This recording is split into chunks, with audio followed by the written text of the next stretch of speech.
La plateforme relative aux nouvelles technologies du Languedoc-Roussillon est en cours effectivement de mise en œuvre.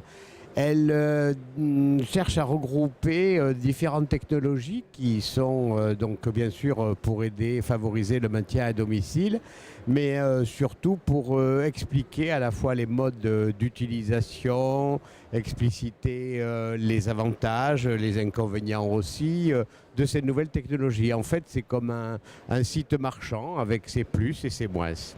On a défini le principe de cette plateforme dans le cadre d'un financement.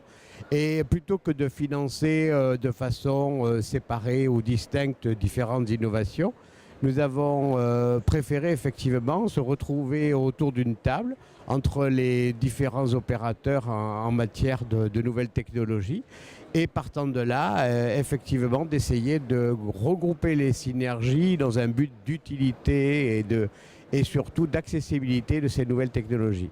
Pour notre part, nous avons prévu une expérimentation sur 800 personnes qui vont aujourd'hui donc tester ces nouvelles technologies à disposition pour le maintien à domicile et sur une durée à peu près de 6 mois, ce qui nous permettra en moins d'une année effectivement d'avoir fait une présentation complète de ces nouvelles technologies, toujours en avantage, plus et inconvénients aussi, moins. Au départ, nous avons financé ces nouvelles technologies dans le cadre de crédits qui ont été dédiés à ce type d'expérimentation au niveau de la branche retraite de la sécurité sociale, du régime général. Mais par la suite, nous envisageons d'aider les familles, d'aider les personnes concernées dans le cadre de ce qu'on appelle nos plans d'aide personnalisés, c'est-à-dire dans le cadre de l'action sociale de la branche retraite.